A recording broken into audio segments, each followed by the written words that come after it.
Hey there, Internet friends. Trevor Starkey here with another episode of Wrestling Wednesday, my weekly Wednesday show where I talk about wrestling.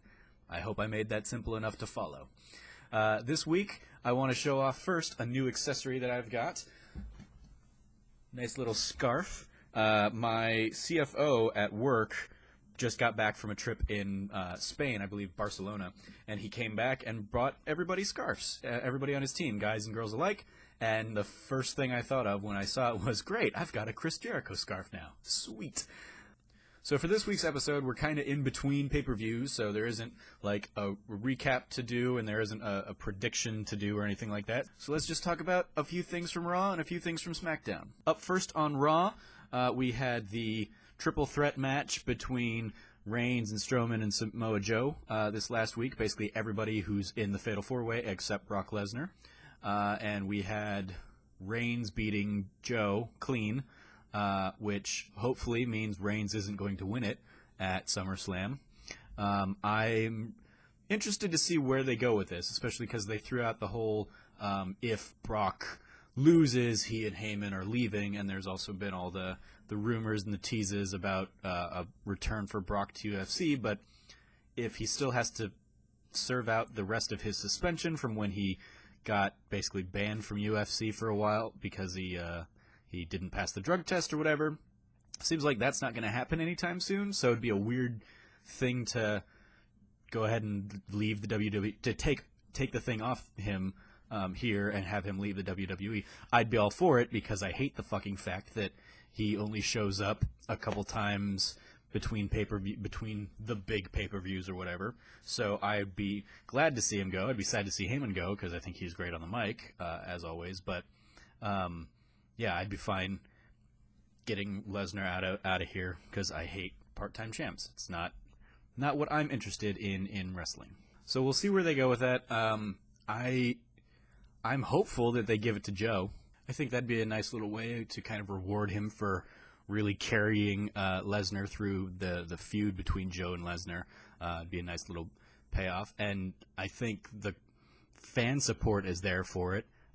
Like either him or Strowman are, if they don't keep it on Lesnar and just keep him with it until WrestleMania or whatever, I think I could see it going to either Joe or Braun, and then Reigns, staying in the title scene and trying to get it, because the WWE is never going to let go of Reigns trying to make him good. Maybe that actually finally drives him to being like proper heel instead of just being a goddamn heel because he tried to kill somebody in an ambulance, but then the WWE just kind of like brushing it off and saying, whatever, it was nothing.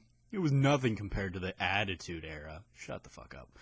So we'll see where all that goes. Up next, the Rollins and Ambrose team up, the potential Shield reunion, seems to be gearing up for basically a run against Sheamus and Cesaro at SummerSlam for the titles, and I think it would make sense that you have the Shield reunion and they take the titles. I feel like that's what they're kind of gearing up for, is that you have reluctant partners becoming the tag team champs, and I think it'd be fitting because apparently, as I kind of researched it, that's kind of how Sheamus and Cesaro started up. They were kind of pitted against each other for a while, and then they teamed up and became the team that took down the New Day's reign, unless Wikipedia is lying to me. So I think it'd be kind of a fitting kind of bookend if Ambrose and Rollins reteamed and took the titles off of them, and then it led to Sheamus and Cesaro kind of going their separate ways and doing stuff as singles wrestlers again. So you take Rollins and Ambrose out of the singles scene, put them into the tag team scene, where they don't really want to be tag team champs. They really don't want to be a tag team together, but the only thing they hate more than each other, or don't trust more than each other or whatever, is the idea of losing. So I think it'd be an interesting booking to see them just keep winning despite them having this kind of like tension between them. Then lastly on Raw, there were some videos that came up after Raw this week of Bayley having an injured shoulder and having like it iced down and bandaged up and stuff. It's weird that we live in this age where it's like we don't know if it's real or fake. I regardless, I think it would be interesting if this somehow basically changed the proposed SummerSlam match between Alexa Bliss and Bayley into like a triple threat, where Sasha Banks and Nia Jax both came and said, well, if Bayley can't do it, we want our shot. And you put them in a triple threat with Alexa, and then even icing on the cake would be if Bayley is physically able. If this isn't a fake out, if she basically serves as the special guest referee.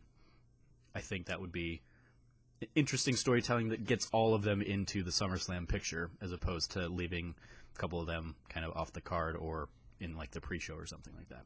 So with that, let's move on to SmackDown and the United States title weirdness that's been going on ever since the drop-off at Madison Square Garden of the belt from Owens to Styles. There's been this weird back and forth. The most recent thing being another weird ref thing, leading to now Shane is going to be the special guest referee at SummerSlam. I feel like this is basically trying to recreate whatever got botched at Battleground. And this was a much clearer picture of, okay, the ref got hit, and then that obscured their vision or whatever, and you had Owens very clearly with his shoulder off the mat.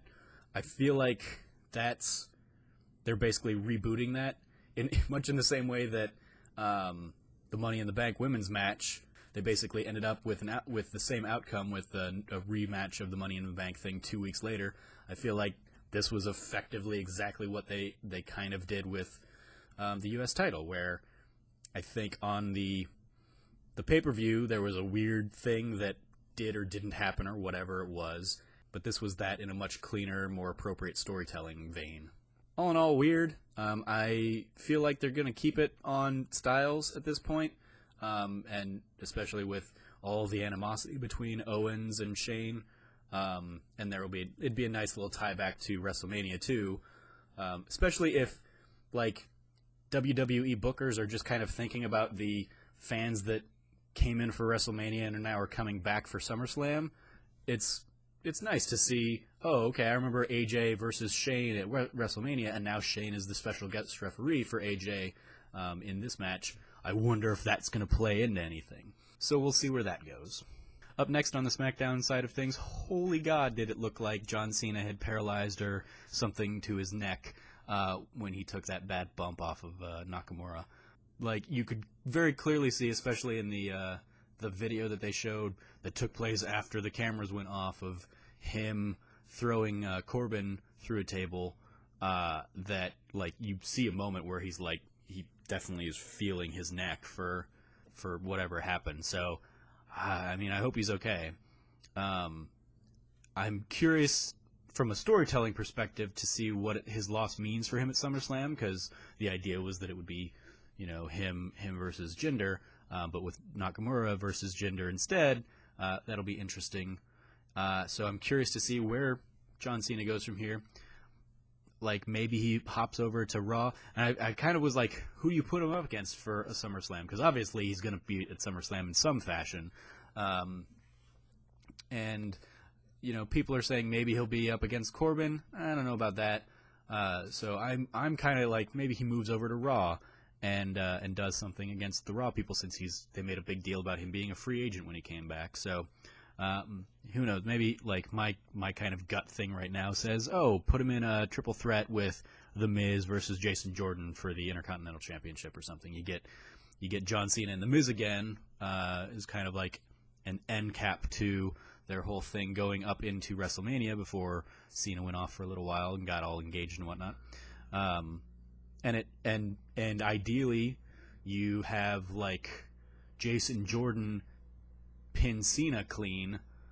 Jason Jordan gets the immense push that comes from that, even if he's, kind of bombing in his new role as Kurt Angle's son.